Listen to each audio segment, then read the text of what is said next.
What's up everyone, this is Lord Brodyark, this time here with a video on the Occult Crescent Field Exploration Zone and my thoughts about it. In the spirit of transparency, I want to preface this video by saying that while I have completed everything else the Occult Crescent South Horn Zone has to offer, I haven't yet attempted taking on the Forked Tower. While I normally engage in higher-end content, the lack of accessibility turned me off from trying it out on launch.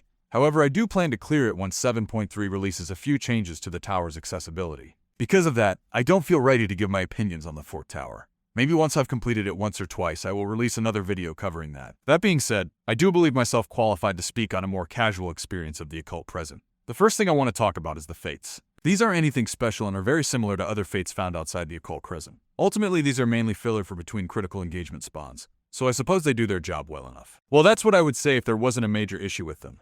As anyone who's been in the Occult Present at all has already said, Fates in Occult Crescent died too fast. If you don't drop what you're doing and immediately use return, head to the nearest teleport and book it to the Fate, you will very likely not make it before it's dead. While it's definitely still possible to make it if you hurry, the issue with this is that it forces you to make a decision. Do you go for the Fate before it's gone, or do you continue engaging with the other content the Occult Crescent has to offer? With how fast Fates spawn, you often will be forced to make that choice. But Brodyark, I hear you say, you can just skip the Fates if you want to do something else. Yes, I know. The problem is that it feels bad to be missing out because you didn't immediately abandon your current objective for it. It's a feeling thing. This problem could be solved by increasing the health of Fate bosses. If the Fate lasts longer, then there is a larger window to get there, allowing you to wrap up what you're doing and head over. Next up are the critical engagements that are making a return from the previous iteration of this content. I would say that the fights themselves are actually pretty alright, with a few exceptions. I'm not a big fan of the buffalo fight that spawns near the base camp, or the pop boss that spawns in the bottom left corner. Other than those two, I actually think they did a solid job here. The fights are just about the perfect length, with a variety of fun mechanics to do. The only thing here I'd say I'm not a huge fan of is the change to critical engagements in this zone.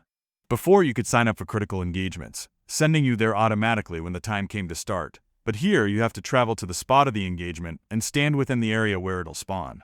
This feeds into the previous issue I mentioned. While you have 3 minutes to make it once it's announced, this gives the same sense of urgency that Fates do, forcing you to potentially abandon something else in order to make it. Like I said earlier, it just leaves a bad taste in my mouth whenever it happens. I do think that this problem isn't really as severe as the one with Fates, so I would be okay if the dev team didn't change anything with it and kept it the way it is. However, I would prefer if they changed it to have a queue system. The treasure hunting aspect has to be one of the coolest new additions to this exploration zone. There are numerous spots on the map where treasure chests can spawn, most being bronze chests but some being silver ones. While there are some new rewards available in those chests like the new walking shark mount, the majority of the rewards are things from older pieces of content like Eureka.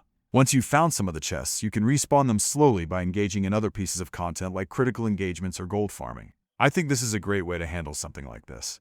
You can take a break from other pieces of content to hunt for treasure chests, and it incentivizes you to be an active participant in Fates and critical engagements as that will respawn chests for you.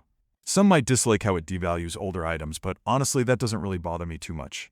Speaking of gold farming, while Fates and critical engagements drop silver coins, you can get gold coins by defeating monsters of a certain level higher than your own. It's tedious, but if you group up with other players, you can earn a lot of gold pretty fast. I do dislike how prevalent the Cannoneer meta has gotten for gold farming, but I can't fault other players for using what's optimal. Like I said, it's a bit tedious, but overall it's an alright addition. Then we have bunny fates. Yes, I know they're imps now, I don't care. These are pretty much ported from Eureka. I guess they decided to not break what wasn't broken. Except they did. The rewards for these fates are awful.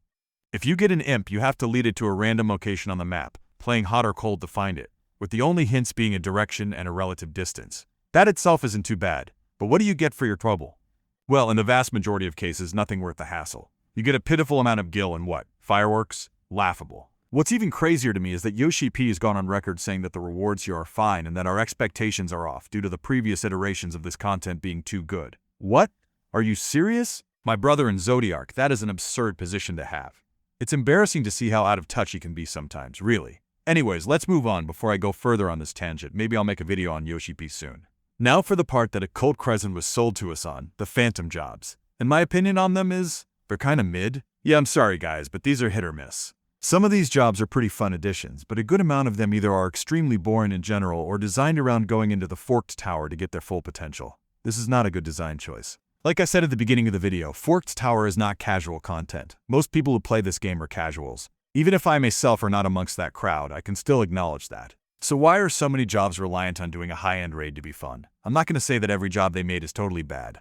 I do like some of them, like Cannoneer or Oracle. Alright brothers, time to talk about the reward structures.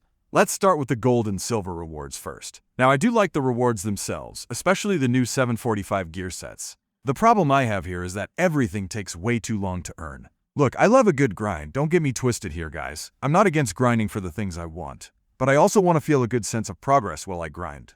And everything costs so much gold or silver that the pacing of rewards feels too slow for my tastes. I wouldn't even mind if the total amount of time to earn everything stayed the same, but the pacing needs to be improved in my opinion.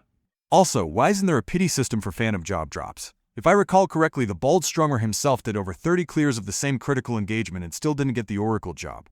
That needs to be addressed with some kind of pity system. Anyways, now for the Atma grind. I'm sure you've all heard so many takes on this, and mine isn't anything new. The Atma grind is not well designed. Again, why isn't there a pity system for this? Why can I go 5 hours without one Atma? What is this obsession with random drops without any pity systems? I think there's a simple fix for this. Have every fate you do, critical engagement or not, always drop an Atma shard. If you collect, let's say 5 shards, you can combine them into an Atma. But if you're lucky, a full Atma can drop instead.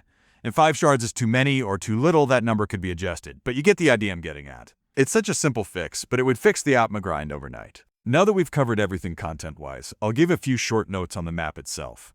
It's alright, I do like the variety of locations seen here, and some of the scenery is gorgeous. My only gripe is that the map is a little too non-linear and square. I love the feeling of progress in Eureka where you'd advance to new areas as you leveled, and while that still exists here, it doesn't feel as special when you do. That's clearly just my own opinion though, so take it with a grain of salt. So how do I feel about the Occult Crescent as a whole? Again, keeping in mind I haven't attempted the Fork Tower. I think it's alright. Not good, not great, but not terrible either. Now look, I get it. Most of this video has been me pointing out flaws. And there are a lot of flaws here. Trust me, I'm not trying to pretend like this content is great. I like to keep it $1.50 here on the BrodyArk channel, you know? But I'd be lying if I said I didn't have fun playing through this with my friends. And while we all could clearly see that the content is flawed, we had some fun nonetheless. I do think there's a lot of room to improve here, and I'm hoping that the North Hern Zone in patch 7.5 will improve on this formula. So, fingers crossed. Let me know your thoughts in the comments section.